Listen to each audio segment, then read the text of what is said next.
5 days में ऐसा क्या होता है कि 5 डेज में लोग वेट लॉस कर लेते हैं? पर इन सारी चीजों में अगर कोई एक चीज आपको हमेशा हेल्प करेगी तो वो योग करेगी। टाइम नहीं है वाला जो कॉन्सेप्ट है ना, या आलस बहुत ज्यादा आता है, बीमार तो हो रहा हूँ लेकिन कर नहीं सकता, ये ज्यादातर उन लोगों के साथ है जो यंगस्टर होते हैं उनको अगर मैं बात करूं उनके करियर से रिलेटेड या फिर उनके बात रही स्टडी से रिलेटेड, तो अगर वो स्टार्टिंग से ही योग को अपनाते हैं तो उनके में क्या चेंजेस आ सकता है? जब कोरोना आया था ना तो ठक के नहीं आया था। तो जो तुम कह रहे हो ना कल कर लेंगे, अगर कल भगवान ना करे कोई रिपोर्ट आपकी खराब आ गई ना तो कल करने लायक नहीं बचोगे। हमारे पेरेंट्स ने क्या बोला, बेटा पढ़ लिख टॉप कर। अब क्या करे माँ, अब एक अच्छी नौकरी कर। नौकर बना रहे, लेकिन गुरुकुल की शिक्षा प्रणाली किसी को नौकर नहीं बना रही। कहता बेटा तुम ऐसा कुछ काम करो कि तुम। सर वेट लॉस जो होता है, मतलब आप इसको क्या कहें, ये कह सकते हैं कि मेंटल गेम है? अभी 2015 का फोटो और 2025 का फोटो लोग विराट कोहली का लगा रहे हैं। अभी उसकी आंखें भरी पड़ी हैं, आंसू उसको आ रहे हैं, लोग बड़े इंस्पायर और मोटिवेट हो रहे हैं। कोई कहता है प्रेमानंद महाराज जी के पास गया उसके बाद ये, कोई कहता है हनुमानगढ़ी गए उसके बाद ये। ऐसे टाइम पीरियड पे जाकर के वो जीता है तब जब लगभग उसका करियर अब खत्म हो सकता था। वो उसका डेडिकेशन ही तो है, वो उसकी मेहनत ही तो है, वो उसकी ईमानदारी ही तो है। अगर वो स्विच हो जाए और कर ना पाए तो लोग बोलेंगे बड़ा विराट अपने आप में बनता है। हट गया ना, उसने बार बार हर जगह यही बोला मैं आरसीबी नहीं छोड़ूंगा। Hello friends, welcome to dream podcaster. यहाँ पर बात होती है उन लोगों से जो इस जमाने को बदलने में लोगों की हेल्प करते हैं अपने वीडियोस के जरिए, अपनी सोच के जरिए। मैं सपना चौबे, आज की होस्ट, आपको एक ऐसे पर्सन से मिलवाने वाली है जिन्होंने अपने योग की दुनिया में कदम रखते हुए कई लोगों की हेल्प की। उन्होंने ऐसे कई सारे टॉपिक्स कवर किए जिस पर आप घर पर बैठे बैठे कई लोगों की उन्होंने हेल्प की है। घर पे बैठे बैठे आप फैट लूज़ कर सकते हो, घर पे बैठे बैठे आप वेट लूज़ कर सकते हो, इवन स्ट्रेस रिलीफ से कई रिलेटेड वीडियो उन्होंने बनाए हैं। सो आज आपको मैं मिलवाने वाली हूँ मनमोहन योगी जी से, जिन्होंने कई लोगों को इंस्पायर किया है कि आप योग के ज़रिए, योग को अपना कर कई तरीके से अपने लाइफ में चेंजेस ला सकते हो। तो चलिए शुरू करते हैं। वेलकम है सर आपका, कैसे हैं? बहुत बढ़िया, thank you. Thank you sir, आपने अपना टाइम दिया और आप यहाँ पर हैं। तो सर जैसे कि यहाँ पे शुरुआत करते ही मैं आपसे एक क्वेश्चन पूछना चाहूँगी, योग को आप कैसे डिफाइन करते हैं? योगा क्या है? बेसिकली योग जो मैंने पढ़ा है वो अष्टांग योग पढ़ा है, यम नियम आसन प्राणायाम प्रत्याहार धारणा ध्यान समाधि, जो महर्षि पतंजलि जी ने बताया। योग सूत्र में जिसकी चर्चा है। लेकिन जो योग मैं जानता हूँ जो हम लोग करते हैं वो 8 अंगों पे काम नहीं करते हैं। अच्छा। हम आसन और प्राणायाम करते हैं।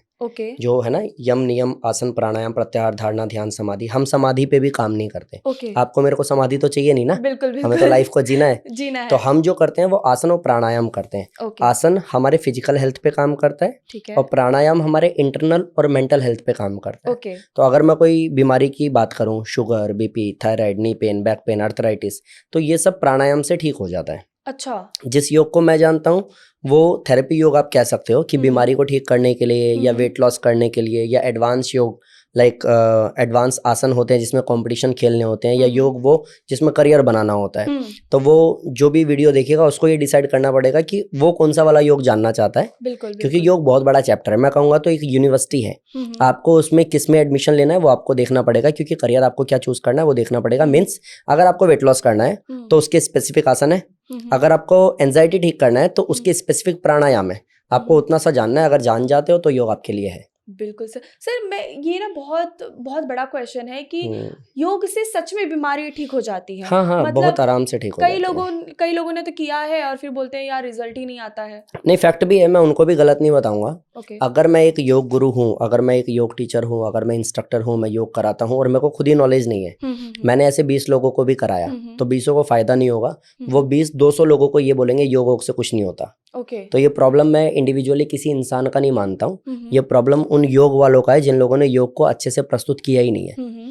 तो अगर कोई मेरे पास आया है और मैं उसको फायदा नहीं दे पाया हूँ और वो जाकर के लोगों को कन्विंस कर रहा है कि योग से कुछ नहीं होता, मैंने करके देखा है, तो सही बात है, मैंने योग का नाम खराब किया है। तो जो लोग ये कहते हैं मे भी हो सकता है उनका एक्सपीरियंस खराब हुआ हो इसलिए वो ऐसा कहते हैं। लेकिन जो योग मैं जानता हूँ, जो मैंने देखा है, sugar, BP, thyroid, knee pain, back pain, arthritis, cholesterol, paralysis, tumour, cancer, सब पे काम किया है और लोग स्वस्थ हैं।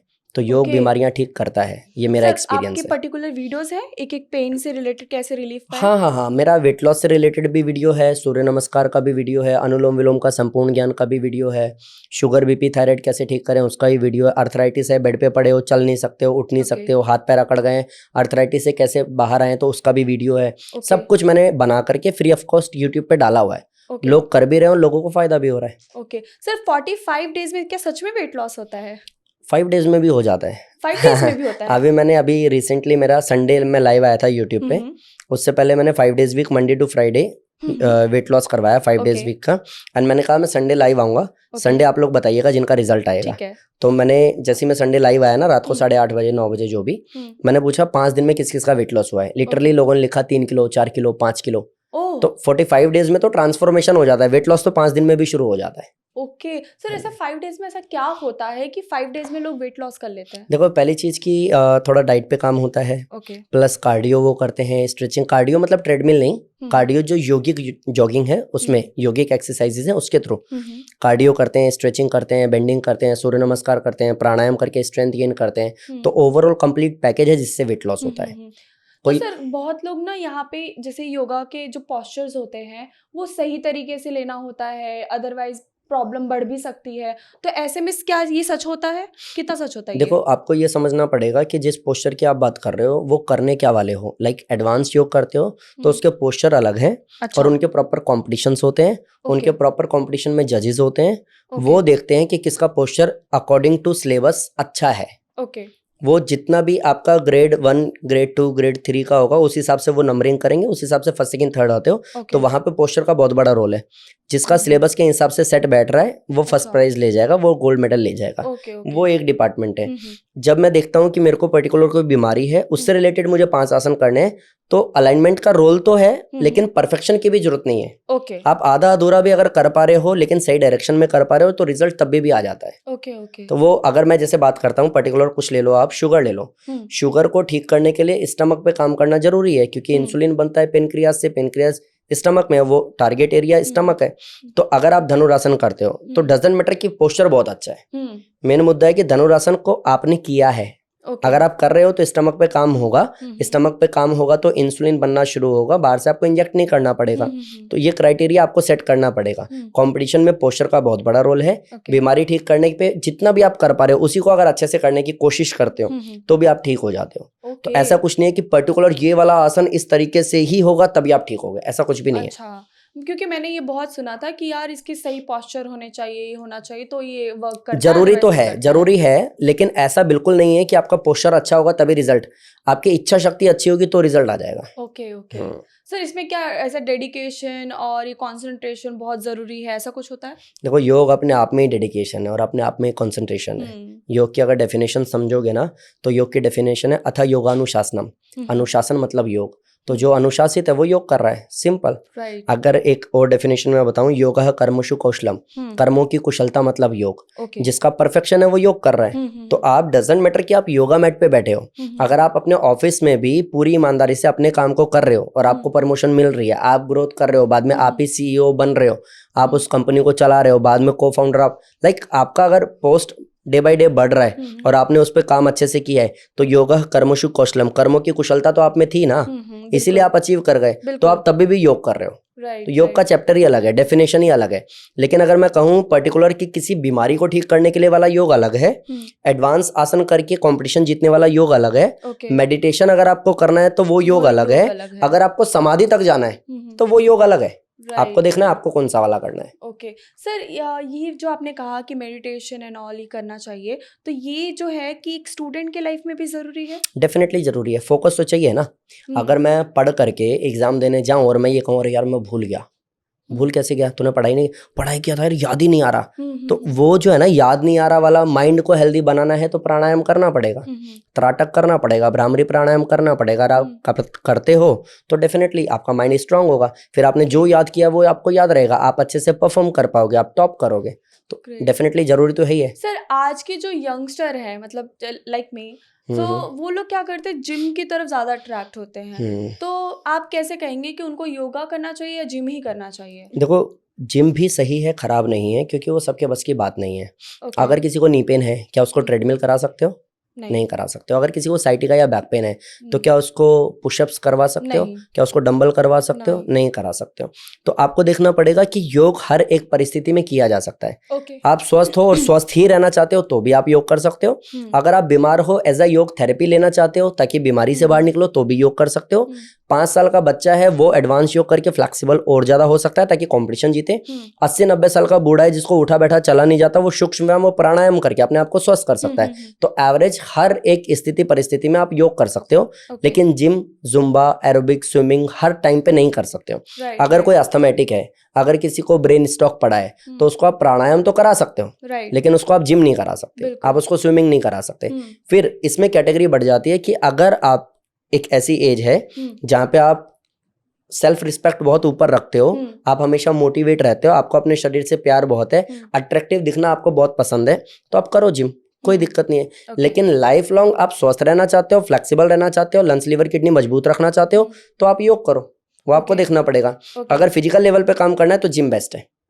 लेकिन अगर इंटरनली मेंटली स्ट्रांग बनना है, स्पिरिचुअली स्ट्रांग बनना है, तो फिर योग बेस्ट है। दोनों में कोई कंपैरिजन नहीं है। योगा से फिजिकल नहीं बनता? डेफिनेटली बनता है ना। तो फिर आप ये समझो कि वी शेप की अगर मैं बात करूं, बाइसेप्स डोले सोले की बात अगर मैं करूं, तो फिर जिम से होता है, योग से नहीं होता है। अगर नेचुरली फ्लेक्सिबल बॉडी चाहिए, अट्रैक्टिव बॉडी चाहिए, ऐसा चाहिए कि मैं कह सकूं कि 60 साल की उम्र में मैं बहुत फ्लेक्सिबल हूँ, मेरे शरीर पे बिल्कुल भी फैट नहीं है, प्लस मैं उठना बैठना चलना सारे काम खुद से कर लेता हूँ, तो योग वाला जो नेचुरल बॉडी है वो चाहिए। आपको वी शेप तो नहीं मिलेगा, जीरो फिगर तो नहीं मिलेगा, अकॉर्डिंग टू हाइट जो वेट होना चाहिए नेचुरली वो हो जाएगा। राइट। तो सर आई गेस यही रीजन है कि जो यंगस्टर है उनका क्रेज जिम की तरफ ज्यादा है। हाँ, और होना भी चाहिए।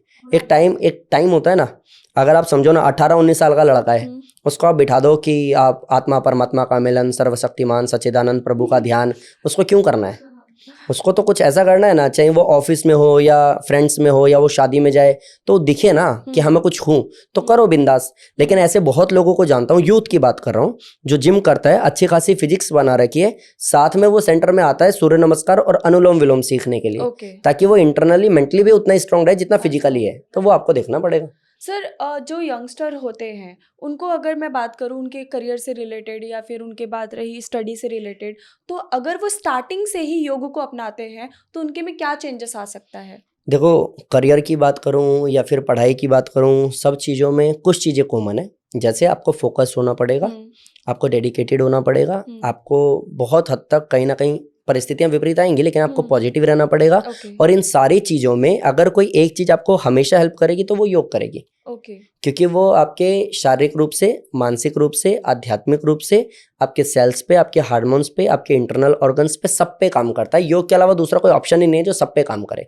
और जो चीज़ें चाहिए सक्सेस पाने के लिए, उन सब की कहीं ना कहीं वो गंगोत्री है जहाँ से गंगा निकल रही है, तो आपको वहाँ पहुँचना ही पड़ेगा। अगर आप योग कर रहे हो तो आपका फोकस अच्छा होगा। और जो स्टूडेंट है उसका प्रॉब्लम यही है कि 8 घंटे लगातार बैठ के पढ़ नहीं सकता, क्योंकि कल आरसीबी जीती है तो मैं मैच देख रहा था, फोकस खराब हुआ ना। तो अब फोकस बनाने के लिए आपको योग करना है, ताकि माइंड इतना हेल्दी हो कि उसको पता हो कि मुझे करना क्या है, मुझे टाइम पास करना है या मेहनत करनी है। सेम आप सक्सेस होना चाहते हो तो भी जो उसके क्राइटेरिया उसको पार करने के लिए माइंडसेट स्ट्रांग होना चाहिए, बार बार फ्लक्चुएट नहीं होना चाहिए। और स्ट्रांग माइंडसेट के लिए भी आपको प्राणायाम करना है, ताकि माइंड मेरा इतना हेल्दी है कि जब जो चाहूँ वो मैं कर सकूँ। तो आप अचीव कर। ये बहाने बहुत होते हैं, मेरे पास तो टाइम ही नहीं है, मैं फिजिकल पे ध्यान कैसे दूं, मैं मेंटली कैसे ध्यान दूं, बिल्कुल टाइम नहीं होता। तो हम कितना टाइम निकाल सकते हैं दिन का कि हम योग को दे दें और उससे हमें हमारी पूरी बॉडी को रिलीफ मिले? देखो, मैं ऐसा बिल्कुल नहीं बोलूंगा कि टाइम नहीं है तो कम से कम 5 मिनट तो करो। मैं कहूँगा टाइम नहीं है तो मत करो। अच्छा, जब एक टाइम आएगा, मजबूरी होगी तो करना पड़ेगा। ऐसे लोगों को मैं जानता हूँ जिन लोगों को बोला गया ना कि आप थोड़ा वॉकआउट करा करो, वेट बढ़ गया है, अरे कहाँ टाइम है यार, और कोई काम नहीं है क्या? अच्छा। मतलब ऐसा बोलता हुआ मैंने लोगों को देखा है। और बाद में उन्हीं लोगों को जब ट्यूमर हुआ और कैंसर हुआ है ना, तो सुबह आप सो रहे थे और वो वॉक पे गया हुआ था। बिल्कुल। ऐसे लोगों को मैं जानता हूँ। तो या तो समझदारी में कर लो, नहीं तो मजबूरी में करना पड़ेगा। टाइम अपने आप निकल जाएगा। लेकिन अगर कोई ऐसा है कि मैं टाइम निकालना चाहता हूँ लेकिन इच्छा शक्ति उतनी मजबूत नहीं है, तो एटलीस्ट रात को सोने से पहले आप स्वाध्याय करो। स्वाध्याय कॉन्सेप्ट है कि आप लेट गए, बॉडी को ढीला छोड़ दिया, मोबाइल छोड़ दिया, लाइट बंद कर दी, आंख बंद कर दी, सेल्फ टॉक किया कि आज पूरे दिन में सुबह से लेकर शाम तक मैंने क्या क्या किया। 7 दिन डेली बेसिस पे रात को सोने से पहले ऐसा रिपीट करो। मैं सुबह 4:30 बजे उठा, फिर मैंने धरती माता को प्रणाम किया, फिर मैं फ्रेश हुआ, फिर मैंने ब्रश किया। ये पूरा आप सुबह से शाम तक का याद करो। ऑफिस गए, ऑफिस में क्या क्या किया, तब तक आपको नींद भी आ जाएगी जब आप इस फ्लो को करोगे 7 दिन। 8वें दिन से अगले जो 7 दिन है, तब आप ये देखो कि आज पूरे दिन में मैंने कोई एक गलती क्या की।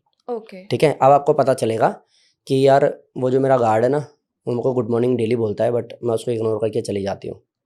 अब कल मेरे को उसको गुड मॉर्निंग बोलना है खुद से। 7 दिन। उसके बाद नेक्स्ट 7 डेज, यानी कि 14 दिन होने के बाद 15वें दिन से नेक्स्ट 7 डेज आपको ये देखना है कि आज पूरे दिन में मैंने अच्छा काम क्या किया। तो मैं एक अच्छी पोस्ट पे तो हूँ। आज तक मैं कहता था राजू पानी लेके आइयो, अब मैं खुद से उठ रहा हूँ, मैं पानी लेकर के आ रहा हूँ। मैंने किसी को दुख नहीं दिया, मैंने किसी को परेशान भी नहीं किया। प्लस मेरा वॉक हो गया। मैं जो 8 घंटे से बैठा हुआ था, फाइनली उसको मैंने ब्रेक कर दिया। तो फिजिकली, मेंटली, प्लस ऑफिस में सबको लग रहा है कि डाउन टू अर्थ हो गए हैं सर। राइट। तो मैंने डेली करके 21 दिन के कॉन्सेप्ट में स्वाध्याय के थ्रू अपने आप को ऐसा बना लिया है कि लाइक अब जब मैं सुबह उठ रहा हूँ तो मेरे को परेशान होने की जरूरत नहीं है। और जब मैं मोटिवेट रहता हूँ, जब मैं इंस्पायर रहता हूँ, जब मैं एक्टिव बहुत ज्यादा रहता हूँ, तो अलग से मुझे टाइम निकालने की जरूरत नहीं पड़ती। वो सारी चीजें वहीं शॉर्ट आउट हो जाती है। टाइम नहीं है वाला जो कॉन्सेप्ट है ना, या आलस बहुत ज्यादा आता है, बीमार तो हो रहा हूँ लेकिन कर नहीं सकता, ये ज्यादातर उन लोगों के साथ है जिनका या तो पेट खराब है, या फिर दिमाग खराब है, या फिर रात को सो ही नहीं पाते। तो ये कॉन्सेप्ट वहां से कंप्लीट हो जाएगा। और जब सुबह आप उठोगे तो तरोताजा उठोगे। अब उसके बाद आपको अपने आप से प्यार होना शुरू होगा कि 21 दिन आपने इस प्रोसेस को फॉलो किया। तो अब क्या हो रहा है, कोई मुझे आके कुछ कह भी रहा है तो मुझे लग रहा है अरे इतने लोगों का भला करता हूँ, क्या फर्क पड़ता है। तो कुछ भी सोच, वहां से जो एक एटीट्यूड आएगा ना, वो आपको आपसे प्यार कराएगा। और उसके बाद आप ये नहीं कहोगे कि टाइम नहीं है। फिर आप मेहनत भी करोगे, खुद को प्यार भी करोगे। वो जो हमने बचपन में सुना ना, दूसरों की जय से पहले खुद को जय करे, हमको मन की शक्ति देना मन में। तो ये वही है। आप दूसरों का भला तब करोगे जब आप अपने आप को मजबूत करोगे। और मजबूत करने के लिए आप फिर जिम करो, आप स्विमिंग करो, आप जुम्बा करो, आप योगा करो, आप कुछ भी करो, बट एटलीस्ट करो। क्योंकि जब लास्ट माइक्रो सेकंड आप बेड पे पड़े होगे ना, तो उस समय ये फैमिली काम नहीं आएगी। आपको कहेगा इमोशनल, नहीं फैमिली तो काम आएगी। जब शरीर सड़ रहा होगा ना, शरीर से बदबू आ रही होगी, तो बोला जाएगा पीछे वो बेड लगा हुआ है, वहां पे डाल दे इसको, अभी अतिथि आने वाले। समझ में आया? तो ये टाइम नहीं है किसके लिए, अपने लिए। जिस शरीर से मेहनत करके आप इन सबको पाल रहे हो, उसके लिए टाइम नहीं है। तो या तो आप वेट एंड वॉच, टाइम आएगा जब सब चला जाएगा, फिर मजबूरन करना ही पड़ेगा। बिल्कुल सर अभी आपने 21 दिन का कुछ बताया कि 21 दिन हमें ऐसा करना चाहिए। लोग कहते हैं ये बहुत बोरिंग है और इसमें कंसिस्टेंसी नहीं हो पाती है, तो इसको अगर मेंटेन करना हो तो क्या करना चाहिए? कुछ भी बोरिंग नहीं है, ये कहने की बातें हैं बोरिंग है। मैं मान सकता हूँ कई सारी ऐसी चीजें होंगी जो शायद आपने ट्राई किया हो और आप सक्सेस नहीं हुए, या उस पॉइंट तक नहीं पहुंचे, या बोलने वाला ही सही से समझा नहीं पाया, ये मान सकता हूँ।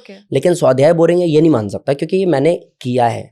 मैंने उन लोगों को कराया जो कभी ना कभी स्ट्रेस एंजाइटी में थे, उन लोगों को कराया जिन लोगों ने अपने हाथ काट लिए थे और मरना चाहते थे। बाद में उनको मैंने योगा टीचर बनाया। तो ये बोरिंग होता तो लोगों की लाइफ चेंज नहीं होती। तो एटलीस्ट ट्राई करो। बिल्कुल। और देखो क्या होता है, मैं आपको बताता हूँ। एक मूवी है उरी अटैक, हमने देखी है। उरी अटैक देख के जब हम निकले थे ना, तो मैं आइसक्रीम खा रहा था। अच्छा। अभी गाड़ी से क्या हुआ कि रैपर फेंक सकता हूँ, बट दिमाग में आया नहीं, इतनी ईमानदारी से वो लड़ रहे हैं ना हमारे लिए, तो हमें कम से कम देश को तो गंदा नहीं करना चाहिए। अंदर आ गया। 3 घंटे की मूवी देख के एकदम से लाइफ में चेंजेस आ गए। सेम चीज 21 दिन रात को सोने से पहले, ये साइंस मानता है, मैं नहीं कह रहा हूँ। साइंस ऐसा मानता है कि रात को एवरेज 45 मिनट लगती है इंसान को सोने में। कोई जाते ही सो जाता है, कोई पूरी रात करवट बदलता है। तो एवरेज 21 दिन 45 मिनट एवरेज रात को सोने में लगती है। तो अगर 21 दिन में अपने आप को हैबिचुअल बना लिया और डेली रात को सोने से पहले ऐसी कोई मूवी चला ली, तो जब थिएटर से बाहर आएंगे, यानी कि जब सुबह उठेंगे, तो एक नेक्स्ट लेवल की एनर्जी होगी। तो ये बोरियत रहेगी नहीं ना।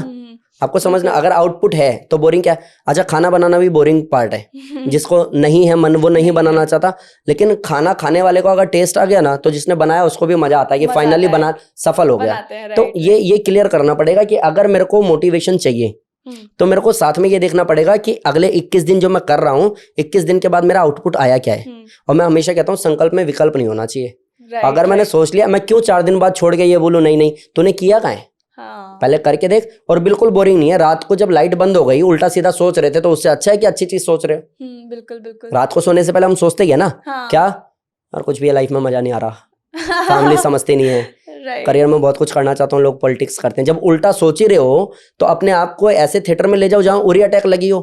जब 3 घंटे बाद निकलोगे तो मोटिवेट हो जाओगे। सोचना ही है तो अच्छे से अच्छा क्यों नहीं। तो सेम रात को सोते हुए अगर स्वाध्याय वाला कॉन्सेप्ट करते हो, बोरिंग बिल्कुल नहीं लगेगा। प्लस 21 दिन बाद में जो लाइफ में ट्रांसफॉर्मेशन आएगा ना, वो नेक्स्ट लेवल होगा। उनका क्या करें सर, जो कहते हैं कि करना तो चाहते हैं लेकिन डिस्ट्रैक्शन बहुत होते हैं, कल से शुरू करेंगे, परसों से शुरू करेंगे, और वो डे कभी आता ही नहीं है, उनके साथ क्या करें? वो तो है ही ना, हमने सुना है बचपन से, काल करे सो आज कर, आज करे सो अब, पल में पढ़ रहे हो ये बहुरी करोगे कब। देखो मेरे को याद आ रहा है 26 जनवरी को, ये मैं बताता हूँ जो कल वाला कॉन्सेप्ट है ना। 26 जनवरी को पूरे दिन मैंने और मेरे पिताजी ने मूवी देखी है देशभक्ति, मोदी जी का स्पीच सुना है। 2020 की बात कर रहा हूँ, 26 जनवरी। सारी चीज़ें बहुत अच्छी थी, कोई दिक्कत नहीं। रात में 8 साढ़े 8 के आसपास में भैया खांसी कर रहे थे। मेरे पापा जी वैसे अस्थमेटिक थे, अस्थमा था उनको, तो भैया खांसी कर रहे थे। तो पापा जी ने बोला अब बताओ इस एज में मुझे इन लोगों की सेवा करनी पड़ेगी, ये अलग ही बीमार है। मजाक मस्ती पूरे दिन मूवी, यानी कि माहौल सब ठीक था। 26 जनवरी को रात में पापा जी की तबीयत खराब हुई है अचानक से। और जब हम उनको घर से हॉस्पिटल ले जाते तब तक वो पूरी तरह से फेंट हो गए थे, सेंसलेस हो गए थे। 11 फरवरी को वो एक्सपायर हो गए। तो जो ये सोचता ना कल कर लेंगे, किसके लिए? कल की गारंटी कौन ले रहा है? और अगर ये भी कनेक्ट नहीं कर पाते हो तो ये सोचो जब कोरोना आया था ना तो ठक के नहीं आया था। तो जो तुम कह रहे हो ना कल कर लेंगे, अगर कल भगवान ना करे कोई रिपोर्ट आपकी खराब आ गई ना तो कल करने लायक नहीं बचोगे। तो कोशिश करो। तो सर कोई ऐसी बीमारी हो गई है तो उसको ठीक किया जा सकता है? जैसे कि अभी आज लोगों को पेट की समस्या बहुत ज़्यादा होती है, राइट? शुगर की समस्या बहुत ज़्यादा है, लोगों को बीपी का प्रॉब्लम बहुत है। तो आपने तो जैसे बीपी का बताया, और पेट की समस्या पे मैं ज़्यादा बात करना चाहूँगी, क्योंकि मैं देखती हूँ कि अभी 10 में से 8 लोग तो परेशान ही है पेट की समस्या को लेकर। किसी को गला जलता है, और किसी को छाती में जलन हो रही है, छाती में जलन होती है, तो किसी को पेट दर्द होने लगता है, और किसी का तो ऐसे पेट में जलन हो रही है। तो ऐसे कुछ ना कुछ प्रॉब्लम्स होती है। तो पेट की समस्या के लिए क्या करना चाहिए? देखो कुछ तो ऐसा भी है कि पेट में किसी को आंतों में छाले हो जाते हैं। अच्छा। किसी को ऐसा है कि लाइक अल्सरेटिव कोलाइटिस जिसको बोलते हैं, किसी को ट्यूबरकुलोसिस हो जाता है, किसी को और भी बहुत सारी प्रॉब्लम है। किसी को कुछ भी नहीं है तो खाने के बाद पेट बिल्कुल फूल जाता है, टाइट हो जाता है। किसी को ब्लोटिंग बहुत ज़्यादा होती है। तो आपको ये देखना पड़ेगा कि पेट को ठीक करने के लिए कुछ 5 आसन हैं क्या, और हैं तो कौन से हैं जिससे लोग ठीक हो सकते हैं, जिससे मैंने लोगों को ठीक किया है। एक सेतु बंद आसन बहुत अच्छा है, पवन मुक्त आसन बहुत अच्छा है, अर्धमशीन्द्रासन बहुत अच्छा है, वक्रासन बहुत अच्छा है, भुजंगासन बहुत अच्छा है। ये 5 आसन आप करो, और 5 आसन 1 महीने लगातार करो, और कम से कम टाइमिंग आसन की है 1 मिनट, ज़्यादा से ज़्यादा है 5 मिनट। आप जितना अच्छा अपने आप को स्केल कर सकते हो करो। 1 महीने में आप देखना 20 साल पुराना पेट का परेशानी भी था तो शॉर्ट आउट हो जाएगा। सर गैस का प्रॉब्लम सबसे ज्यादा होता है। हाँ, तो पवन मुक्त आसन है ना एक, पवन मुक्त से ही पता चल रहा होगा। पवन जो दूषित वायु है उससे मुक्त कर देता है वो आसन, वो पवन मुक्त आसन। और बहुत ईजी है, लेटे लेटे करना होता है। दोनों घुटनों को लेट के पेट पे लगाना होता है, और उसको पेट को दबाना होता है, आराम से फायदा करता है वो। तो सर जो पेट में छाले हो जाते हैं, राइट, कई लोगों को स्टोन भी हो जाता है, तो इससे बचने के लिए लोगों को क्या करना चाहिए? बचने के लिए भी, या फिर हो भी गया तो उसको ठीक करने के लिए भी आप प्राणायाम अच्छे से कर सकते हो। एक अनुलोम विलोम है, एक कपालभाति है। फिर इन जब कभी हमें कोई बीमारी होती है ना तो उसकी वजह से, बीमारी तो एक पॉइंट है, सेंटर पॉइंट जो भी है, पेट हो, कमर हो, कंधा हो, घुटने हो, कुछ भी हो, उसके साथ में बर्डन आता है दिमाग पे।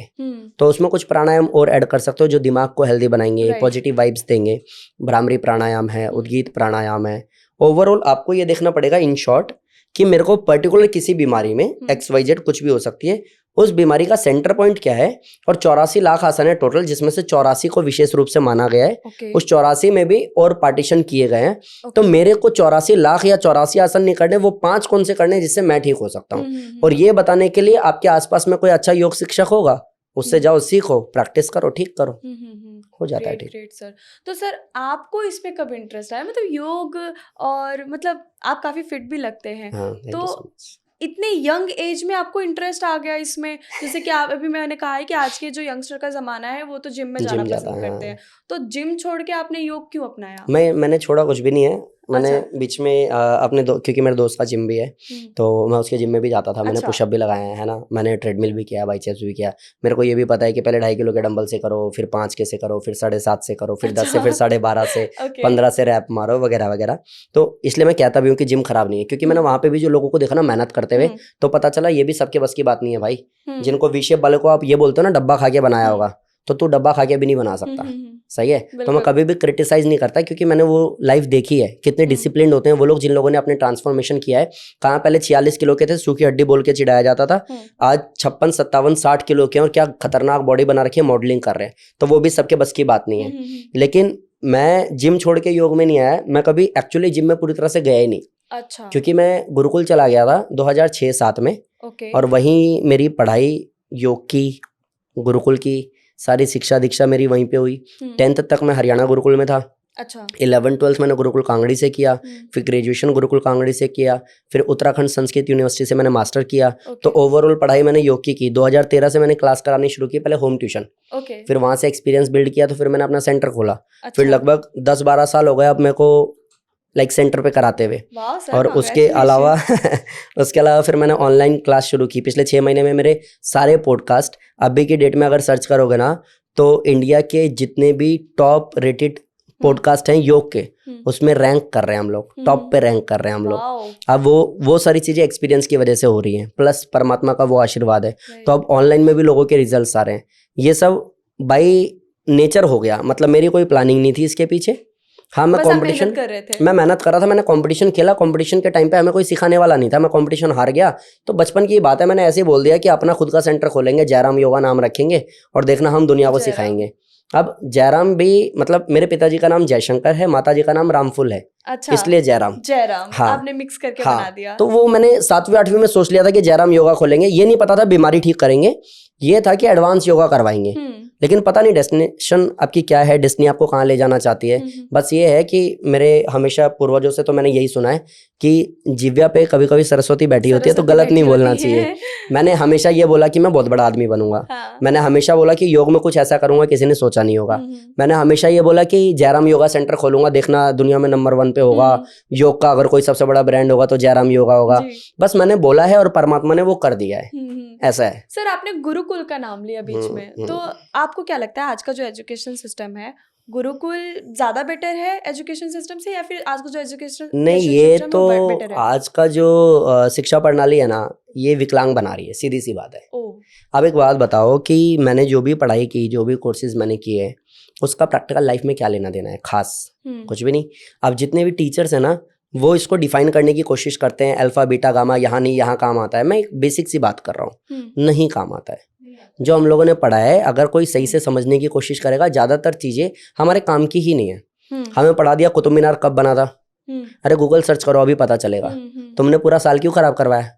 हाँ, कितने युद्ध कब हुए, 1857 में क्या हुआ, क्रांति कौन सी हुई, ये सारी चीजें हिस्ट्री जो है आज की डेट में पूरा का पूरा पढ़ा हुआ है ना गूगल पे।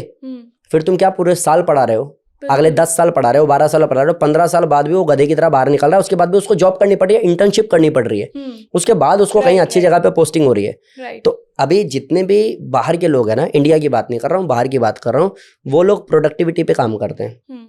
छोटे छोटे बच्चों को कंपटीशन सिखाते हैं। वो छोटे छोटे 8-8, 9-9 महीने के बच्चों की, 1 साल 2 साल 3 साल के बच्चों की आपने वीडियो देखी होगी, स्विमिंग पूल में डाल दिया, वो तैर रहे हैं। अब इंडिया में नहीं होता, इंडिया में नहीं बाहर निकल, बाहर निकल, ए बेटा तू गिर जाएगा, नीचे उतर जा, ऐसे करके मेंटली हमने उनको ब्लॉकेज डाल दी। ठीक है। दूसरा, हमने जो पढ़ाई की उसका कोई सेंस नहीं था। हमने गुरुकुल में जो पढ़ा है वो बिल्कुल अलग था। लाइक हम ये तो पढ़ाई कर ही रहे थे, कहीं ऐसा ना हो कि हम पिछड़ जाए।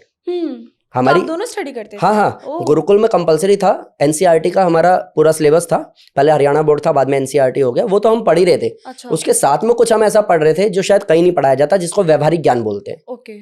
वो किताबी कीड़ा अलग चीज है, वो कॉन्सेप्ट ही अलग है। हमने वो सब पढ़ा है। हमें ज्यादातर चीज पढ़ाई गई, जैसे हमें हवन पढ़ाया गया, सिखाया गया, डेली कराया गया। हमें लंगोट क्यों बांधना है, यज्ञोपवीत क्यों पहनना है, ये सिखाया गया। हमें सिखाया गया गुरुकुल में कि क्रांतिकारी कौन होते थे। हमें ये नहीं सिखाया कि ये शाहजहां ने क्या किया, हमें नहीं सिखाया। हमें सिखाया भगत सिंह कौन था।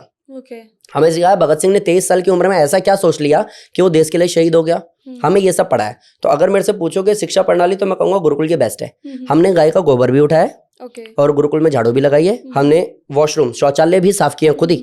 हमारे पास वहां पे कोई भी नहीं होता था अलग से काम करने के लिए। हम ब्रह्मचारी, हम बच्चे ही लोग करते थे। हमें सिखाया जाता था कि अगर आप कबड्डी खेल रहे हो, अगर आप कुश्ती कर रहे हो, अगर आप कुड्डी बोलते हो, गैलरी गेम होता है, वो आप कर रहे हो, तो आप अपने ग्राउंड को खुद से खोदो, खुद से उसकी लाइन करो, खुद से उसको डिजाइन करो, खुद से उसका पैरामीटर कितना होना चाहिए वैसा सेट। अब गुरुजी कहते थे इसके पीछे का लॉजिक क्या है कि अगर आप कुश्ती कर रहे हो और आपने अखाड़ा खोदा, तो जिस चीज को आप टाइम दे रहे हो ना, जिस चीज को आप सम्मान दे रहे हो, तो वो चीज आपको सम्मान दिलवाएगी। तो उनके पीछे ये लॉजिक था। अच्छा। और हम लोगों को ये समझ में आया तब जब मैंने ये सेंटर खोला ना दिल्ली में, तो सेंटर में झाड़ू मैंने खुद से लगाई। अच्छा। उसके शौचालय मैंने खुद से साफ किए। मतलब मैं सुबह बैठता था गुरुजी बन के और दोपहर में वॉशरूम साफ करता था। जब मेरी शादी हुई तो मेरी वाइफ ने बोला ये आप नहीं करोगे, हम किसी को हायर करेंगे। उससे पहले मैं खुद ही कर रहा था कि मेरे काम से भी मुझे प्यार है और ये मेरे लिए सम्मानित जगह है, इसको मैं खुद ही टेक केयर करूंगा। फिर उन्होंने बोला अगर आप ये सब करोगे तो प्रोडक्टिविटी रह जाएगी, दूसरे लोग ये कर लेंगे, आप वो काम कर लो जो आप कर सकते हो। तब चेंज किया। ये सब गुरुकुल से सीखा। गुरुकुल में क्या सीखा, एक गाना है हम लोगों ने सुना भी है, रेशमी सलवार कुर्ता जाली का, रूप सहा ना जाए नखरे वाली का। हमने ये सुना है। गुरुकुल में हमने कुछ उल्टा पढ़ा। हमने पढ़ा रेशमी सलवार न कुर्ता जाली का, था केसरिया वाणा झांसी वाली का। वो था लड़ने को चली मर्दानी, करके तलवार सुहानी, बेटा लिया बांध कमर में, लड़ती बेफिक्र समर में, घूम जाता अश्व जिधर में, घबराता टोल उधर में, वीर बलशाली का, था केसरिया वाणा झांसी वाली का। हमें कुछ और ही पढ़ाते थे वो लोग। हमने पढ़ा दीदी तेरा देवर दीवाना, है ना। हमने गुरुकुल में पढ़ा ऋषि तेरा दुनिया में आना, सदा याद करेगा जमाना। कि गैयों को काटा करे थे कशाई, रक्षा की उनकी गौशाला बनाई, गैया मैया जग की बताना, सदा याद करेगा जमाना। हमें कुछ और ही पढ़ा है। तो वो जो गुरुकुल की शिक्षा है ना, वो स्कूल में कहीं ना कहीं कमी है। हमें रोबोट तो बनाया जा रहा है, हमें पढ़ा करके कुछ ऐसा तो दिया जा रहा है, प्रैक्टिकली उसका जिंदगी में कोई वैल्यू नहीं है। आप स्टेज पे जाके बोल सकते हो hi everyone this is Manmohan Yogi and I am doing like, क्या स्टेज पे तूने कर दिया, अभी नीचे क्या, तेरे को बटन दबाया तो शुरू हो गया, अभी बटन ऑफ किया तो खत्म हो गया। तूने लाइफ में क्या अचीव किया, कुछ भी नहीं। You know bro I am this like, ये वो क्या कर रहा है तू, ये इससे रियल लाइफ का कोई लेना देना नहीं है भाई। क्योंकि जितने लोगों ने भी कुछ बहुत बड़ा उखाड़ा है ना, उसने अपनी फील्ड को घोल करके पी गया है, तब उखाड़ा है। और उसको कोई स्कूल नहीं सिखा रहा। बिल्कुल। वो तो रोड पे आने के बाद धक्के खा के, किसी ने एक जगह बोला था मेरे को अच्छा लगा कि बादाम खा के बुद्धि मिले ना मिले ये नहीं पता, लेकिन धक्के खा के जरूर मिल जाती है। तो मैंने कहा ये तो बात सही भी कर रहा है भाई। सही। तो जो हमें स्कूल प्रणाली दे रही है ना, वो हमें एक अच्छा नौकर तो बना सकती है। जैसे आप देखो ना, हमारे पेरेंट्स ने क्या बोला, बेटा पढ़ लिख टॉप कर। अब क्या करे माँ, अब एक अच्छी नौकरी कर। नौकर बना रहे हैं। लेकिन गुरुकुल की शिक्षा प्रणाली किसी को नौकर नहीं बना रही। कहता बेटा तुम ऐसा कुछ काम करो कि तुम सैकड़ों लोगों को काम दो, तुम किसी के काम पे काम मत करो। तो वो हमने गुरुकुल से सीखा, जो कि यहाँ पे कहीं ना कहीं मेरे को कमी लगती है। तो सर अगर आपको हमारा सिलेबस चेंज करना पड़े, जैसे स्टूडेंट का सिलेबस चेंज करने को मिले, तो आप क्या चेंज करना चाहिए? मैं सबसे पहली चीज़ है, मैं कुछ चेंज करूँ ना करूँ, कुछ ऐड जरूर करना चाहूँगा। जैसे कि बच्चों को प्रोडक्टिविटी, कि बेटा जिसमें भी तेरा इंटरेस्ट है, एडिटिंग में है, शूट में है, जिसमें भी है, कैमरा उठा जा कर। गलती कर दूँ कोई बात नहीं, 6 महीने, साल, 2 साल, 3 साल तू गलती कर। उसके बाद कोई बैठ करके कैमरा सेट करेगा ना, तो तू बोल देगा भाई साहब एक काम करो, इसका एंगल घुमाओ, इसको थोड़ा सा साइड करो। क्योंकि तू 3 साल से सेम काम कर रहा है। एंड जब तू कभी मार्केट में उतरेगा ना, तो तेरे को 9-10 साल का एक्सपीरियंस हो चुका होगा। फिर तुझे इंटर्नशिप नहीं करनी पड़ेगी, तू अपना खुद का ऑफिस खोल सकेगा और लोगों को जॉब भी दे सकेगा। तो जो तेरी पढ़ाई चल रही है, उसके अलावा कुछ प्रैक्टिकली करना। पेरेंट्स क्या कहते हैं इंडिया में अभी, अगर आप कहोगे ना मैं यूट्यूब पे वीडियो बनाना चाहती हूँ, क्या ड्रामा है बेटा, इतनी पढ़ाई इसीलिए की थी, ये लाइंस निकल के आएगी। आज तक पेरेंट्स को भी, ज्यादातर लोगों को यही नहीं पता चल रहा है कि 12 साल, 13 साल, 14 साल का बच्चा अपनी मर्जी की गाड़ी खरीद के ला रहा है, वो जो हमारे माँ बाप ने पूरी जिंदगी लगा के नहीं किया। मतलब बहुत बड़ा फॉल्ट है जिसको दूर करना पड़ेगा, कि आपको अपने एंड पे एटलीस्ट बच्चों को एक्टिविटी के नाम पे, क्योंकि अभी क्या ना मोबाइल में लोग गेम खेलते हैं, हम लोग ग्राउंड में जाके खेलते थे। हमारे पेरेंट्स मारते इसलिए थे कि पूरे दिन कहाँ था, पूरे दिन कहाँ था, तेरे पैर इतने गंदे क्यों हैं, अच्छा घुटने में चोट कैसे लग गई तेरे, हम इसलिए पिटे हैं। आज के बच्चे को हम लोग ये कहते हैं बेटा खेल ले थोड़ी देर, मोबाइल छोड़ दे बेटा। हम लोगों ने उनका सत्यानाश मार दिया। अगर कुछ स्कूल व्यवस्था में चेंज करना है ना, तो जिस बच्चे को, ये हमारे गुरुकुल में होता था, आपको गुरुकुल में एडमिशन के बाद ये पूछा जाएगा आपको योग में जाना है या आपको एथलीट बनना है, आपको लाइक रनिंग करनी है, आपको भागा दौड़ में जाना है, या आपको पढ़ाई करनी है, आपको पुरोहित बनना है, आपको करना क्या है, आप सिर्फ बता दो।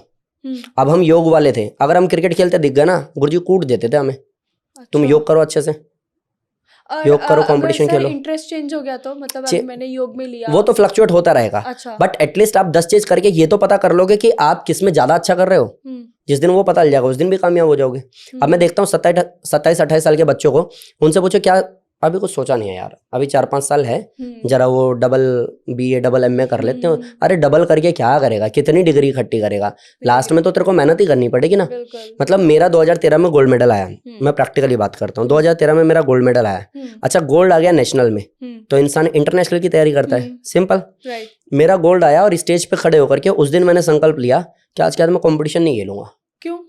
बस यही है, क्यों, मेरा विजन क्लियर था कैसे कि जिस समय मेडल मिल रहा था ना, जिस समय ताली बज रही थी, फोटो खींच रही थी, मेरे को लगा कि अगर मैंने आज 2013 में गोल्ड जीत लिया है, ज़्यादा से ज़्यादा मैं इंटरनेशनली चला जाऊँगा, वहाँ सिल्वर मेडल ले लूँगा, ज़्यादा से ज़्यादा गोल्ड ले लूँगा, उसके बाद आगे क्या? क्योंकि मैंने कई सारी ऐसी वीडियोस देखी थी जो कहते थे हमारे पास इतने सारे मेडल हैं और आज हम जॉबलेस हैं, इसलिए हम रेडी पटरी पे ये काम कर रहे हैं। मनमोहन योगी ने 2013 में गोल्ड जीता, नाम हो गया, गुरुकुल में हो गया कि भैया गोल्ड जीत लिया, बनते, अब बस वो चैप्टर बंद करो, अब करियर पे ध्यान दो। तो 2013 के बाद से मैंने करियर पे ध्यान दिया। जो मेरे साथ के पढ़ने वाले और कंपटीशन खेलने वाले थे, आज भी उनको ये लगता है योगी तू सही सेट हो गया यार। उनको बुद्धि नहीं मिली उस समय में कि वो क्या कर सकते थे। अभी गोल्ड मेडल के बाद 2 और कंपटीशन खेल लिए, 2 और मेडल जीत लिए। अब आप जहाँ जॉब के लिए जा रहे हो, जहाँ किसी का वेट कम करना है या बीमारी ठीक करनी है, आप उसको क्या मेडल दिखाओगे? बिल्कुल नहीं, है ना। तो आपका एक्सपीरियंस कहाँ गया? है ही नहीं। क्यों? कि उसके बाद भी आप प्रैक्टिस ही कर रहे थे। तो मैंने वहां से अपने आप को स्विच किया। मैंने कहा अब करियर बनाएंगे, अब लोगों को जीना सिखाएंगे कि एक्चुअली मोटिवेट कैसे होना है, एक्चुअली कमाना कैसे, एक्चुअली नेम फेम बनाना कैसे, वो सब करना है, लेकिन अपने योग के दम पे करना है। तो मैंने लोगों की बीमारी ठीक की, मैंने लोगों को वेट लॉस कराया, मैंने खुद का करियर बनाया, तो मेरी वजह से कई लोग इंस्पायर हुए। अब जिसको कॉम्पिटिशन खेलना था आज भी खेल रहा है। खेलो तुम। तुम्हारा घर कौन चलाएगा? कॉम्पिटिशन में मेडल तो आ गया, वो तुम्हारा घर कौन चलाएगा? तुम्हें इतना पैसा कहाँ से आएगा कि तुम अपनी ग्रोथ, आज तो तुम 20, 22, 25 साल के हो, आज तो तुम शरीर तोड़ मोड़ रहे हो, 40 साल की उम्र में जब इतनी सारी चीजें नहीं कर पाओगे तब आगे क्या? तो वो क्या मेरा पहले क्लियर हो गया। मेरे को लगा नहीं, अब 10 साल मैंने मेहनत की, मैंने करियर बनाया। मेरा एक दोस्त है अभी फॉरेन में सिखाता है योगा, आया तो उसने मेरे को ये बोला कि यार तेरा बढ़िया यार, तू तो सेट हो गया यार, तूने क्यों नहीं सोचा बाहर? मैंने कहा नहीं, मैंने सोचा था, मैं चाहता था बाहर जाऊं, बट 2 बार ट्राई किया, नहीं हो पाया। उसके बाद मैंने सोचा नहीं, जब इंडिया से सारे अच्छे लोग बाहर चले जाएंगे तो मनमोहन योगी अकेले चमकेगा। तो मेरा कॉन्सेप्ट ही हमेशा अलग था, बिल्कुल विजन मेरा क्लियर था कि मेडल जीत के अब आगे क्या करोगे, करियर बनाओ। 2013 में गोल्ड मेडल आया, ये मेरी सिर्फ एक लाइन है। इसके अलावा इतने सारे अचीवमेंट्स है, इतनी सारी बीमारी ठीक की है, उसको बोलने के लिए 10 साल भी तो लगाने थे, लगा दिए। राइट। अब जब सर आज तो लोग रिजल्ट पे फोकस करते हैं, मतलब अगर आपके पास सर्टिफिकेट है तो भैया आप तो बहुत बड़े योगा हो और योगा सिखाने वाले हो, योगा टीचर हो, लेकिन अगर आपके पास सर्टिफिकेट नहीं है तो फिर लोग आपको आपकी तरफ आना भी पसंद नहीं करते। नहीं, ऐसा सीन होता है। ये ऐसा मेरे को लगता है कि शायद आपकी या और ऐसे लोगों की नॉलेज में कहीं ना कहीं यही चीज सेट बैठती होगी जो आप लोगों ने देखा होगा।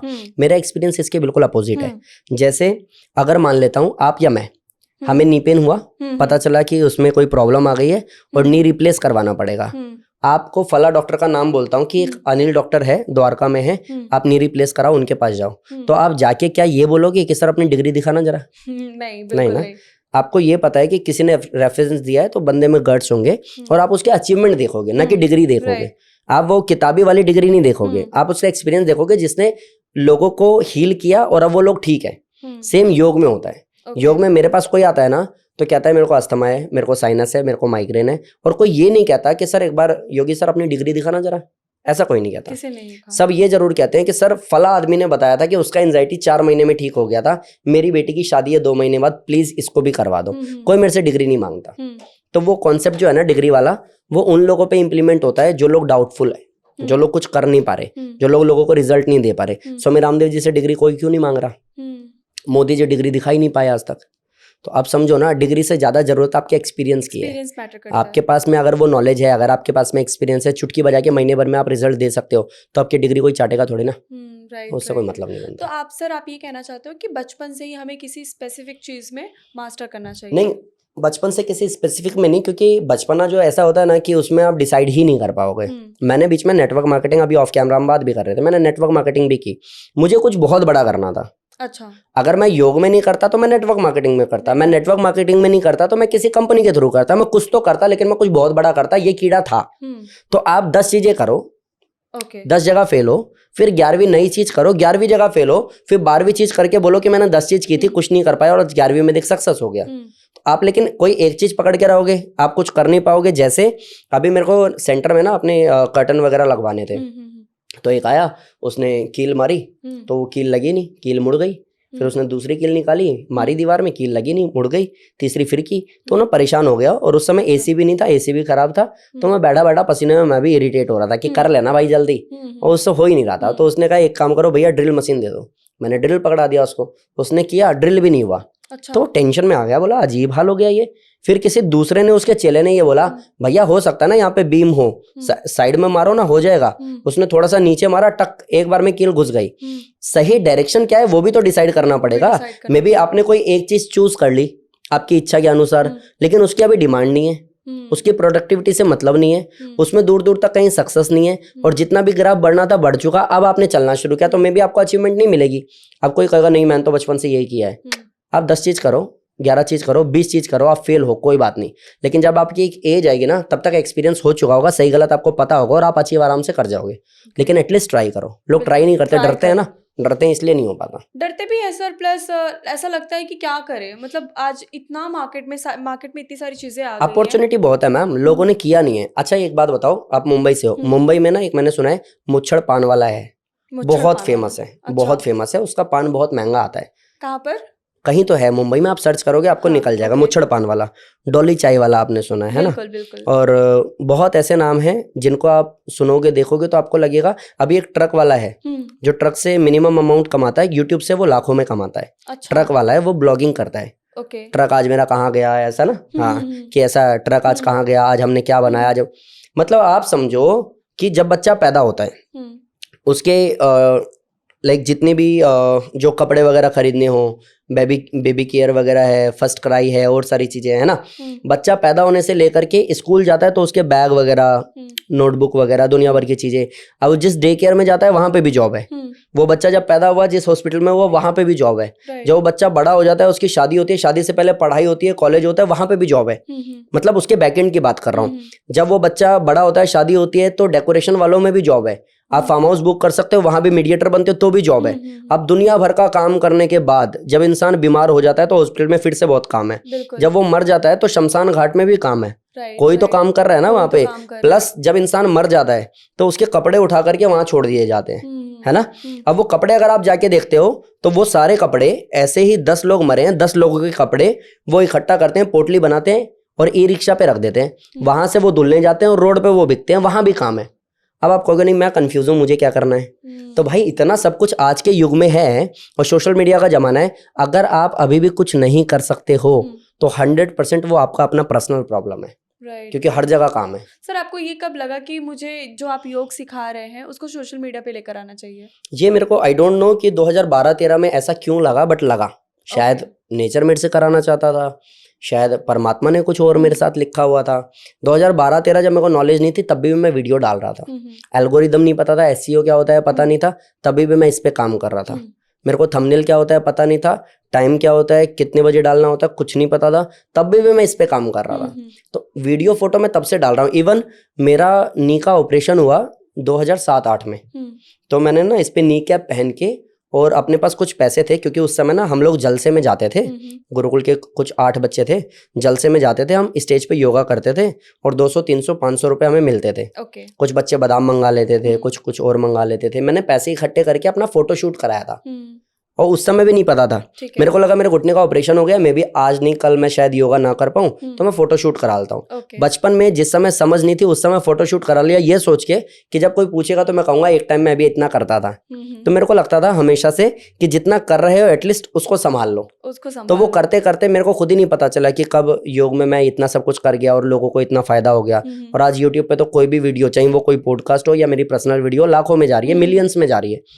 कैसे गई क्यों गई पता नहीं है, आगे क्या होगा पता नहीं है। बस इतना जानता हूँ कि किसी भी काम को, मैंने सुना तो बड़े बुजुर्ग से यही है, किसी भी काम को पूरी ईमानदारी से अच्छी इच्छा शक्ति से करते हो तो वो वेस्ट नहीं होता।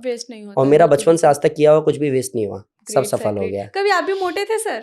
नहीं मैं मोटा नहीं था। हाँ मेरे घर परिवार रिश्तेदार खानदान में सब मोटे हैं। सब मोटे हैं मतलब मैं ये कहूँ कि हमारे ब्लड में मोटापा है तो ये गलत नहीं होगा। अच्छा। मेरे घर में सब मोटे हैं सिवाय मेरे। अब कोई ये कहेगा कि भाई तो उनको भी योगा कराओ, उनको भी करो, घर की मुर्गी दाल बराबर।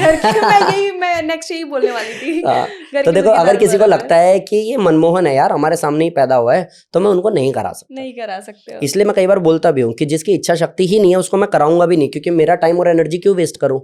लेकिन अगर उसको कभी एहसास होगा ना कि उसको लाइफ चेंज करनी है तो मनमोहन योगी करवा देगा। बिल्कुल सर कोई ऐसी आपकी, मतलब आपके इतने क्लाइंट्स हैं तो कोई किसी क्लाइंट की ऐसी कोई स्टोरी जिससे आप बहुत इमोशनल हो गए? मैं बहुत सारी चीजें ऐसी हैं, मैंने ट्यूमर पैरालिसिस पे भी काम किया है और वो लोग आज ठीक भी हैं। एक एंजाइटी का मैं इंसिडेंट आपको बताता हूँ। एक सर थे जिनको 4 साल से एंजाइटी था, बहुत बुरे वाला। उनका जॉब छूटने का नौबत आ गया था, घर बिकने का नौबत आ गया था। अच्छा। बिल्कुल उनको ये लगा था मैं कोलैप्स कर जाऊंगा। उन्होंने सारे डॉक्टर्स को दिखा लिया, ऑल ओवर इंडिया में साइकेट्रिस्ट जितने थे उनको दिखा लिया, थेरेपी दुनिया भर की ले ली। फिर उनको किसी मोहित करके एक स्टूडेंट है मेरे, उन्होंने सजेस्ट किया कि आप योगी जी के पास जाओ और ठीक हो जाएगा। नवनीत नाम है। फिर वो मेरे सेंटर पे आए। 4 महीने में स्ट्रेस एंजाइटी से वो बाहर आ गए, बिल्कुल बाहर आ गए और मस्त लाइफ जी रहे हैं। कोई जॉब उनको छोड़नी नहीं पड़ी, कोई फैमिली कोलैप्स नहीं किया, सारे बर्डन से वो बाहर निकल गए। आज उनको जब भी मैं स्टेज पे बुलाता हूँ, अभी मेरे रनिंग स्टूडेंट आज भी हैं वो, उनको मेरे पास 8 साल हो गए करते हुए। उनकी लाइफ चेंज हो गई थी 4 महीने में ही। आज की डेट में उनको जब भी मैं स्टेज पे बुलाता हूँ, मैं कहता हूँ सर क्या चेंज हुआ? वो कहते हैं सर आपने मेरी लाइफ वापस कर दी। तो ये जो अचीवमेंट्स है ना, ये हर जगह नहीं मिलते। जहाँ लोग लंग्स लीवर किडनी बेच के पैसा कमाते हैं, मैं ठीक करके कमा रहा हूँ। तो ये अचीवमेंट नेक्स्ट लेवल है। सर कहते हैं कि योग जो है वो मेडिसिन भी छुड़वा देता है। हाँ बिल्कुल, कितना सच है ये? 101% सच है। हाँ। और अगर लाइक किसी किसी को बहुत डाउट होता है कि चलो किसी योगी ने कहा कि आप मेडिसिन छोड़ दो, मैं आपको ठीक कर दूंगा। नहीं, मैं बिल्कुल इसके अपोजिट हूँ। अच्छा। मेडिसिन छोड़ दो नहीं कहूंगा। आपको जो भी बीमारी है पर्टिकुलर, उसकी जो मेडिसिन चल रही है वो आपका बैकअप है, वो आपको कहीं ना कहीं सपोर्टिंग रोल हेल्प कर रहा है। मेडिसिन चलने दो, साथ में योग करो। आप जब पूरी तरह से ठीक हो जाओगे, आपको अच्छा फील आएगा, टेस्ट रिपोर्ट नॉर्मल आएगी, तो मेडिसिन तो डॉक्टर खुद ही छुड़वा देगा। कई लोगों को 17-17, 20-20 साल की बीमारी होती है आराम से। और कई तो होते हैं जो जेनेटिक्स होते हैं। हाँ, जेनेटिक्स बीमारियां भी ठीक हो जाती हैं। देखो, पहला जन्म होता है योग से, पहला जन्म होता है माँ की कोख से, दूसरा जन्म होता है योग से। ये मैं हमेशा मानता भी हूँ, मेरे गुरुजी से मैंने सीखा भी यही है। तो अगर आप देखो कि पहला जन्म जब माँ की कोख से हुआ, ज्यादातर लोग स्वस्थ पैदा हुए थे, इतने ज्यादा सिमिलर थे कि अगर वहां पे बच्चा चेंज कर दो तो किसी को पता ही ना चले ये बच्चा किसका है। जी। तो अगर मैंने योग 9 महीने किया तो मैं बड़ी से बड़ी बीमारी को ठीक कर सकता हूँ, मेरा शरीर एक नया रूप ले सकता है। अच्छा। 9 महीने में। लेकिन कंडीशन अप्लाई कि जैसे एक माँ प्रोटेक्ट करती है ना 9 महीने, हमें बाहर का नहीं खाना है, हमें गलत उठना बैठना नहीं है, हमें भारी सामान नहीं उठाना है, हमें कहीं ऐसे क्राउडर एरिया में नहीं जाना है, कितना ध्यान रखती है अपना। सेम अगर 9 महीने योग करते हुए मैंने कहा बाहर का नहीं खाऊंगा, टाइम पे सोऊंगा, टाइम पे उठूंगा, सुबह गुनगुना पानी पी के फ्रेश होऊंगा, उसके बाद दिन की शुरुआत करो। अगर इतना जागरूक 9 महीने तक वो हुआ तो किसी भी बीमारी को वो हरा सकता है। एक चीज जो अगर कहोगे जेनेटिक है, तो ऐसे योग में बहुत सारे ऐसे उदाहरण हैं जो लोग ठीक हुए हैं। लेकिन प्रॉब्लम कहाँ आती है? अगर कोई ऐसा पैदा हुआ है जिसका पैदाइशी एक हाथ ही नहीं है, कोई ऐसा पैदा हुआ है जिसका एक कान ही नहीं है, या कोई ऐसा पैदा हुआ है जिसका कोई पर्टिकुलर हिस्सा डेवलप ही नहीं हुआ, तो ऐसा कोई योग नहीं है जो वो करे और फिर वो डेवलप हो जाए अचानक से। ऐसा नहीं हो सकता। फिजिकल आप डेवलप नहीं कर सकते, बट अगर नॉर्मली आपको इनर कोई प्रॉब्लम है तो उसको ठीक किया जा सकता है। अगर मेंटली भी कहीं ना कहीं वो बच्चा बिल्कुल ऐसा है, जो होते हैं, मेरे एक जानकार में थी, 6 महीने का बच्चा था, तो कहते हैं उसको कोई हवा लग गई थी और वो बच्ची अब 21 साल की है, लेकिन आज भी वो बेड पे ही टॉयलेट करती है, उसके सेंसेस नहीं है। तो ऐसे लोगों को आप नहीं करा सकते। ऐसे लोगों को एक्यूप्रेशर आयुर्वेद से हेल्प तो हो सकती है, एलोपैथ उसको सपोर्ट तो कर सकता है, बट योग उसके लिए नहीं है जिसको चीजें समझ में नहीं आती, क्योंकि समझने पे 95% रोल माइंड का है। अगर आप समझ ही नहीं पा रहे हो तो योग आप पे काम नहीं कर पाएगा। सर आज देखो, आज तो बर्गर पिज्जा का जमाना है ना, तो हम तो उसको अवॉइड नहीं कर सकते, और आज के यंगस्टर तो बिल्कुल ही नहीं, क्योंकि जीते ही उस पे हैं, है ना, कि स्कूल कॉलेज गए और फ्रेंड्स के साथ बैठे, और अगर नहीं खाएंगे, जैसे कि आप अवॉइड कर देंगे शायद, लेकिन अगर नहीं खाएंगे तो 4 दोस्त मजाक उड़ा देंगे, है ना। तो ऐसे में खुद को मेंटेन कैसे करें, क्योंकि अवॉइड तो नहीं कर सकते। अब दूसरा ऑप्शन है कि मेंटेन कर ले, तो मेंटेन कैसे करें? देखो, मैं शायद मेरा आपने ऐसा कोई पॉडकास्ट नहीं देखा होगा जिस पे मैंने ये बात की हो। ओके। लेकिन बात की है, ये टॉपिक्स आए भी हैं तो मैंने बोला भी है। मैं भी पिज्जा खा लेता हूँ। अच्छा। मैं भी बर्गर खा लेता हूँ, मैं भी मोमोज खा लेता हूँ, मैं भी शादी पार्टी में जाता हूँ तो सैलेड नहीं खाता हूँ, मैं भी शाही पनीर खा लेता हूँ। लेकिन मुझे ये पता है कि भैया जितना भी आप खा रहे हो, क्या आपको पचाने का दम है? अगर है तो इट्स ओके। अगर 10 दिन, 15 दिन, महीने, 2 महीने में 1-2 बार आप खा रहे हो तो कोई टेंशन वाली बातचीत नहीं है। लेकिन अगर आपको अल्सरेटिव कोलाइटिस है, अगर आपको लिवर सिरोसिस है, अगर आपको गैस्ट्रिक प्रॉब्लम है, आपका डाइजेशन का बहुत इशू है, अब आप खा रहे हो, चीज बस्ट कर दियो भाई मेरा, तो भाई साहब आप बहुत गंदे बीमार होने वाले हो, क्योंकि आपका डाइजेशन बहुत वीक है। तो एटलीस्ट पहले खूब मजबूत कर लो, फिर बाई चांस कभी खाओगे तो कोई बात नहीं, चलता है। बिल्कुल। सर ऐसा होता है ना कि अंदर से डाउट होता है, जैसे कि हम लोग तो आप योग सिखा देंगे बाहर से, लेकिन अंदर से वो खत्म ही नहीं होता है कि मैं ठीक हो जाऊंगा या मैं ठीक हो जाऊंगी। मैंने कई लोगों को देखा देखा है कि डॉक्टर तो लगे पड़े हुए हैं लेकिन उनको अंदर से ही नहीं आता कि मैं ठीक भी हो पाऊंगा, तो आप इसे कैसे कम करते हैं? देखो, पहले ये समझना पड़ेगा कि जो भी बीमारी का नाम आप ले रहे हो, मानते हैं माइग्रेन, माइग्रेन, तो क्या इकलौते आप ही हो जिसको माइग्रेन हुआ है? दुनिया में पहले इंसान हो आप? नहीं ना, और भी लोग हैं। क्या ऐसे लोग हैं जो आपकी सेम कंडीशन में योग से ठीक हुए हैं? अगर हुए हैं तो हो आप भी सकते हो। अच्छा। वो बिलीफ सिस्टम आपको स्ट्रॉन्ग करना पड़ेगा, प्लस जो आपको करा रहा है उसमें उतने गट्स होने चाहिए कि वो महीने भर में आपको चुटकी बजा के ठीक कर सके। अगर वो आपको नहीं कर पाएगा तो ये प्रॉब्लम आपका है कि आप गलत जगह गए हो, और प्रॉब्लम उसका है कि वो आपको ठीक नहीं कर पाया। प्रॉब्लम योग का है ही नहीं। अच्छा। अगर प्रॉब्लम योग का होता तो माइग्रेन किसी का भी ठीक नहीं होता। तो ठीक तो हो जाता है, बस बिलीफ सिस्टम काम करता है। आप किसके पास जा रहे हो उसका ओरा काम करता है। ओके सर, वेट लॉस जो होता है, मतलब आप इसको क्या कहें, ये कह सकते हैं कि ये मेंटल गेम है? आप कह सकते हो। देखो, उसका तो बहुत बड़ा रोल है ही ना। कल मैं कह रहा हूँ, कल आरसीबी जीती ना, अभी 2015 का फोटो और 2025 का फोटो लोग विराट कोहली का लगा रहे हैं। अभी उसकी आंखें भरी पड़ी हैं, आंसू उसको आ रहे हैं, लोग बड़े इंस्पायर और मोटिवेट हो रहे हैं। सबने अपने अपने ढंग से उस पर लिखना शुरू किया है। कोई कहता है प्रेमानंद महाराज जी के पास गया उसके बाद ये, कोई कहता है हनुमानगढ़ी गए उसके बाद ये। अभी हम बात भी कर रहे थे, है ना। तो कोई उसका स्ट्रगल नहीं देखेगा, कोई उसकी मेहनत नहीं देखेगा। कई टीम ने ऐसा भी बोला तुम आरसीबी छोड़ो, हमारी टीम में आ जाओ, हम तुम्हें कैप्टन बनाते हैं। उसने कहा नहीं, आरसीबी के साथ ही कंटिन्यू रहूंगा। अभी उसने टेस्ट में संन्यास भी ले लिया। तो ऐसे टाइम पीरियड पे जाकर के वो जीता है, तब जब लगभग उसका करियर अब खत्म हो सकता था। वो उसका डेडिकेशन ही तो है, वो उसकी मेहनत ही तो है, वो उसकी ईमानदारी ही तो है। अगर वो स्विच हो जाए और कर ना पाए तो लोग बोलेंगे बड़ा विराट अपने आप में बनता है। हट गया ना। उसने बार बार हर जगह यही बोला, मैं आरसीबी नहीं छोड़ूंगा, एंड फाइनली लास्ट होते होते उसने उसको जितवा भी दिया। अब आरसीबी के साथ है। मैं देखो, मैं आईपीएल इस बार मैंने देखा ही नहीं। अच्छा। मेरे को धोनी भी बहुत पसंद है, मेरे को विराट भी बहुत पसंद है, बट मैं इंस्पायर होने के लिए बहाने ढूंढता हूँ हमेशा। और वो बहाने मेरे को जहां सेट बैठते हैं मैं वहां खुश होता हूँ। मैंने अभी रिसेंट किसी पॉडकास्ट में बोला कि मैं हनी सिंह से भी इंस्पायर हूँ। अच्छा। एक इंसान जो बीमारी की एक ऐसी स्टेज में चला गया था जहाँ 2 साल 2.5 साल वटेवर जो भी टाइम वो एक रूम में बंद रहा। सोचो क्या हम रह सकते हैं? बिल्कुल नहीं। एक ऐसा इंसान जिसको ये एहसास हो गया कि शायद ये मेरी मम्मी नहीं है, नहीं ये मेरे पापा नहीं है, अरे वो मरने वाली है, अच्छा गुड़िया को क्या हो गया। ऐसे टाइम से कम बैक करना, प्लस वो इतना मोटा लंबे बाल, अचानक से अपने आप को स्विच करना और स्टेज पे आके बोलना कि ले आ गया तेरा बाप, है ना। तो वो जो अब मेरे रोंगटे खड़े हो रहे हैं। आपको कहा हनी सिंह तो फालतू के गाने गाता है, तू गा ले, तेरे से हो रहा है क्या? नहीं हो रहा ना, तो तू उसको क्रिटिसाइज क्या कर रहा है? एक इंसान ऐसे पॉइंट पे जाने के बाद भी वापस आ गया। तू कर सकता है 10 साल इंडस्ट्री से गायब होने के बाद वापस आ सकता है? अरे तेरे घर वाले तेरे को नहीं पहचानेंगे। बिल्कुल। उस बंदे ने अपने आप को फिजिकली भी वैसे ही कर दिया जैसा वो 10 साल पहले दिख रहा था। तो आप अगर इंस्पायर होना चाहते हो तो किसी से भी हो सकते हो। तो अभी आरसीबी मेरे को पसंद आई, खास करके विराट। जब वो जमीन पे लाइक घुटने टेक करके एकदम सर रख करके वो रो रहा था तो मेरे भी आंसू आ गए। हालांकि मैं इतने लोगों को मोटिवेट करता हूँ, इतनों की बीमारी ठीक करता हूँ, तो मुझे इमोशनल होने की क्या जरूरत है? हाँ। सच्चाई है कि मैं उसको फील कर पा रहा हूँ क्योंकि वो चीज मैं करता तो आ रहा हूँ। मैं तब योग कराना मैंने शुरू किया था जिस समय लोग मेरे को ये कहते थे कि तू हाथों पे चलता है तो जोकर बनेगा। अच्छा। मैं बॉल्स की जगलिंग करता था तो कहते थे तू तो सही मटेरियल है, तू जोकर बन सकता है। अच्छा। 2015 में योगा डे आया, उससे पहले 2012, 13, 14 में मैंने बार बार यही सुना। मेरी माँ ने भी बोला ये सब छोड़, पढ़ाई पे ध्यान दे। रीजन कि सब लोग कह रहे हैं तू जोकर बनेगा, तो ये अच्छी बात नहीं है। मेरी माँ ने कहा कि जीजा लोग अच्छी पोस्ट पे अच्छे पढ़े लिखे हैं तो तू भी पढ़ाई कर। कैसे बैलेंस किया सर उसको आपने? बैलेंस करना क्या था, देखो आपके पास ना कभी ऐसा होता है कि आपके संकल्प में विकल्प नहीं होना चाहिए, आप सक्सेस हो जाते हो। तो मेरे को कामयाब तो होना था। मैंने नेटवर्क मार्केटिंग की, मैंने 250 लोग जोड़े, कंपनी भाग गई। अब मैं क्या करूं? मैं कुछ तो करूंगा। तो मेरे को आता क्या है? मेरे को कबड्डी आती है, मेरे को कुश्ती आती है, मेरे को खो खो आता है, मेरे को बैट बॉल आता है, मेरे को फुटबॉल आता है, मेरे को बॉल्स की जगलिंग करनी आती है।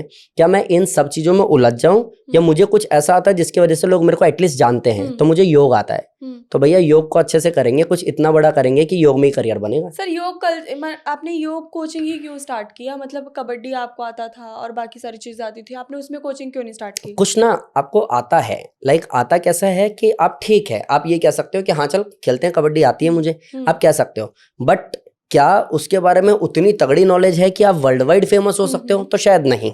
ओके। क्योंकि आप मछली को अगर देखोगे ना तो पानी में ही तैरेगी, आप रोड पे दौड़ा दोगे तो काम नहीं चलेगा।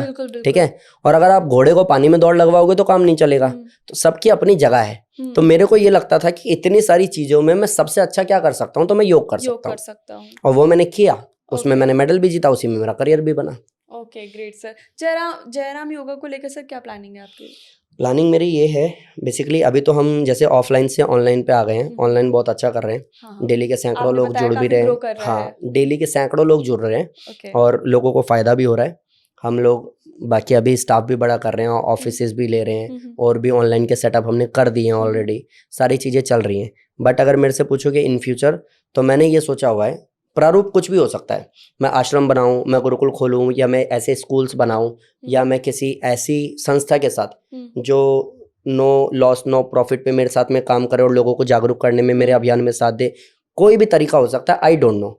लेकिन ये है कि जब कभी भी किसी रोड पे, किसी नुक्कड़ पे, किसी कोने में, किसी चौराहे पे कोई तड़प रहा हो, कोई मर रहा हो, कोई बिलख रहा हो, लगे सब कुछ खत्म हो गया है, तो उसको बोले तू जयराम योगा ज्वाइन कर ले, तो ठीक हो सकता है। अरे वाह, ये करना है मुझे। ये फ्यूचर प्लानिंग है एक्चुअली। ग्रेट। मतलब कोई कैसी भी स्थिति में चला जाए, उसका घर भी बिक जाए ना, तो उसको बोला जाए तू जयराम योगा ज्वाइन कर, तो ठीक हो जाएगा। Great great sir. Sir future में कोई ऐसा बुक या डॉक्यूमेंट्री उस पर काम चल रहा है। ओ चल रहा है, ग्रेट सर। तो कैसा, मतलब आप क्या सोच रहे हो, उसमें क्या मिल सकता है हमें? आई डोंट नो, जब होगा तो देखेंगे। अभी रिवील करके कोई फायदा नहीं है सर? अभी उस पे सिर्फ बुक का नाम सोचा गया है। अच्छा। अभी उस पे काम शुरू नहीं हुआ है। आपने 8 टाइम में सोच लिया था कि भाई जयराम योगा। हाँ नहीं, ये नाम मैंने नहीं सोचा है। एक्चुअली मेरे को लॉन्च करने वाले सर्वेश मिश्रा जी अभी हम ऑफ कैमरा मिले भी थे, तो उन्होंने मेरे को एक चीज़ बहुत अच्छी कही थी कि योगी आपका बोलने का स्किल अच्छा है, आप अच्छा कर रहे हो, मैं बड़े भाई के नाते आपके साथ में हूँ, लेकिन मैं एक इंसान से आपको मिलवा रहा हूँ जो पॉडकास्ट में चाणक्य का रोल करते हैं और उनके पास में बहुत बड़ा बैकअप है, और आप भी उनके थ्रू आए, मैं भी, चित्रेश भैया। अच्छा, चित्रेश तो मेरे को उनसे मिलवाया गया एंड चित्रेश भैया ने कई सारी चीज़ों पे प्लानिंग ऑलरेडी की है। मेरे अगले 3 साल की भी प्लानिंग उनके पास में है कि मेरे को आगे कैसे चलना है। पिछले 20-21 दिन में हम लोग सिर्फ उनकी प्लानिंग की वजह से और अपने माइंडसेट और प्रभु के आशीर्वाद से इतना ग्रो कर गए हैं, जो काम हम महीने में अचीव करते थे ना, उसके 3 गुना काम हम डेली बेसिस पे अचीव कर रहे हैं, सिर्फ वो उनकी प्लानिंग की वजह से। तो ये जो नाम बुक का उन्होंने रखा है ना, वो भी मेरा कोई सोचा समझा प्लान नहीं है, वो भी नाम रखने वाले भी वही है। इवन बुक का जो राइटर है वो भी डिसाइड उन्होंने ही किया है, चित्रेश भैया। हाँ, तो मतलब मैं यही कहूँगा कि हाँ, एक इंसान मतलब टॉर्च लेके आया है और वो मेरे को कह रहा है कि चलो मेरे साथ साथ मैं रास्ता दिखा दूंगा। बिल्कुल सर, उन्होंने कई लोगों की जिंदगी एक्चुअली, और मतलब कई होगा तो मैं क्या ही कहूँगा, क्योंकि नाम मैंने बहुत बड़े बड़े के भी सुने जिस पे उन्होंने काम किया और उनकी कंपनी अब करोड़ों में है। बिल्कुल। लेकिन उन्होंने अभी किसी रिसेंट एक पॉडकास्ट में बैठ करके मेरा नाम लेकर के ये बोला था कि अगले साल 2 साल 3 साल में मनमोहन योगी और अनुराग ऋषि और अमर चौधरी जी, 3 जनों का नाम लेकर के उन्होंने बोला था कि अगले साल 2 साल 3 साल में हमें भी इन तीनों से मिलने के लिए अपॉइंटमेंट लेनी पड़ेगी, ये इतने बड़े बन जाएंगे। तो अगर एक इंसान इतना तगड़ा विश्वास दिखा रहा है तो पूरा करना तो बनता है। बिल्कुल सर, बिल्कुल बनता है। हाँ। सर आप हमारी यंगस्टर अभी इस चैनल को देख रही है, उनको कोई टिप्स देना चाहेंगे योग से रिलेटेड? योग से रिलेटेड भाई देखो, ऐसा है कि अभी तो शरीर चलता फिरता है, 20 22 25 में तो आप घुटना मारो जमीन से पानी निकाल दो, इतनी स्ट्रेंथ होती है। तो अगर अभी आपने योग शुरू किया ना, तो आप फ्लेक्सिबिलिटी पे भी काम करोगे, स्ट्रेंथ पे भी, पॉजिटिविटी पे भी, माइंडसेट पे भी। सक्सेस होने के लिए जो कुछ भी चाहिए ना, वो प्राणायाम और सूर्य नमस्कार दे सकते हैं आपको। एटलीस्ट मेहनत करके आप फिजिकली, मेंटली, इमोशनली, स्पिरिचुअली अपने आप को मजबूत करो। रीजन कि जब आप खूब सारा कमा लोगे ना और आपकी हेल्थ खराब होगी, तो यही सारा पैसा लगा भी दोगे। तो आप एटलीस्ट हेल्थ को कमाते हुए आगे बढ़ो, उसके बाद लाइफ में जो भी अचीव करना है बहुत इजी होता है। बहुत इजी। क्योंकि अगर मैं योग में नहीं होता ना, तो शायद मैं इतना कुछ अचीव शायद नहीं कर पाता। मेरे को योग ने बहुत कुछ दिया। आप मत बनाना करियर, लेकिन हेल्थी तो रह सकते हो, वो रह करके जितना अचीव करना है करो बिंदास। बिल्कुल। योग का कोई ऐसा आसन जो हर एवरीडे करना चाहिए स्टूडेंट्स को? अगर आप कुछ नहीं कर सकते हो तो एटलीस्ट कोबरा पोज करना शुरू करो। कोबरा पोज, हाँ, ओके। आपके चेस्ट फैट पे भी काम करेगा, डाइजेशन पे भी काम करेगा, सर्वाइकल है तो काम करेगा, आपको डार्क सर्कल है तो काम करेगा, चश्मा चढ़ा हुआ है तो काम करेगा, बाल सफेद हो गए हैं तो काम करेगा, बैक पेन है, साइटिका है तो काम करेगा। ओवरऑल सर से पैर तक पूरे शरीर को अकेला ठीक करने की ताकत है भुजंगासन में। अगर आप उसको करोगे तो फायदा होगा। आपसे मेरी बात हो रही थी, आपने पीसीओडी पे भी काफी चर्चा किया, तो क्या ये सारी प्रॉब्लम्स भी आराम से ठीक हो जाता है? आराम से। एवरेज 3 महीने के अंदर अंदर मेरे जितने भी स्टूडेंट्स हैं, पीसीओडी, पीसीओएस, उन सब का, थायराइड, उन सब का नॉर्मल हुआ है। थायराइड भी पॉसिबल है? हाँ, आराम से हो जाता है। थायराइड में ऐसा क्या प्रॉब्लम होता है? क्योंकि मैं इसमें ज्यादा इंटरेस्टेड हूँ, क्योंकि मेरे घर में भी किसी को है थायराइड। देखो, थायराइड, बीपी, शुगर, पीसीओडी हर घर में है। किसी को कुछ है, किसी को कुछ है। लेकिन हमें बस सेंटर पॉइंट देखना होता है कि थायराइड का सेंटर पॉइंट है ये थायराइड ग्लैंड। इसको हील करने के लिए करना क्या है, तो कोबरा पोज करो, उष्ट्रासन करो, सेतु बंदासन करो। आप अर्ध मशीनरासन करो, वो हो जाएगा ठीक। सर कोबरा पोज अगर 60 साल के किसी एज वाले लोगों को करा जाए तो पॉसिबल तो नहीं? आराम से कर सकता है, क्यों नहीं कर सकता। कोबरा पोज बहुत इजी है, आप नेट पे सर्च करना इजीली मिल जाएगा। मेरे पास 2 लोग हैं, 60 के आसपास की एज के हैं, एक रेखा मैम है और एक इति मैम है। दोनों मेरे पास में आ रहे हैं, पिछले लगभग 3 साल 4 साल उनको हो गए होंगे। दोनों एडवांस योगा भी करते हैं अभी इस उम्र में, 60 साल की उम्र में एडवांस योगा करते हैं, और दोनों का नेशनल में मेडल है, और इति मैम का तो नेशनल में गोल्ड मेडल है। और वो अचीवमेंट आप समझो, उठने बैठने लायक नहीं होता इंसान 60 65 70 में, उनमें कोई बीमारी नहीं है। इति मैम ने 30 साल पुराना चश्मा उतर गया है, सारे बाल उनके काले हो गए हैं, वो वाली लाइफ जी रहे हैं जो 25-30 साल में भी अभी पॉसिबल नहीं है। तो हो जाता है, आराम से हो जाता है। Great great sir, thank you so much sir, आपने इतना वैल्यूएबल टाइम दिया और इतना अच्छा नॉलेज सर ने शेयर किया है। मैं तो कहती हूँ सर के चैनल पे विजिट करो, इतने सारे आसन है, कुछ तो सीख लो। और एज अ यंगस्टर भी आपको बहुत ही हेल्पफुल होने वाला है, आपके स्टडी में आपको हेल्प करने वाला है, आपके फिजिक्स में हेल्प करने वाला है। और मुझे ऐसा लगता है कि जितनी फ्लेक्सिबल आपकी बॉडी रहेगी ना, आगे आपको उतना ही हेल्पफुल होने वाला है। तो अगर आप जिम भी कर रहे हैं तो भी योग का कोई ना कोई आसन आपको करना चाहिए, अपने लाइफ में रखना चाहिए। तो उससे इंस्पायर होइए और अपने लाइफ में थोड़ा सा योग को मान्यता दीजिए और वहाँ पे थोड़ा सा योग करना स्टार्ट करिए। So thank you so much, आप लोगों ने इस पॉडकास्ट को देखा। और अगर आपको ये पॉडकास्ट अच्छा लगा है तो प्लीज़ लाइक करिए, शेयर करिए, कमेंट करिए, और शेयर करना मत भूलिएगा अपने दोस्तों के साथ, उन लोगों के साथ जिनको आप स्वस्थ देखना चाहते हैं, जिनको आप चाहते हैं कि वो हमेशा वैसे ही रहे जैसे आज आप उनको देख रहे हो, या उससे भी बेटर रहे। So thank you so much everyone, thank you so much sir. Thank you so much. Thank you.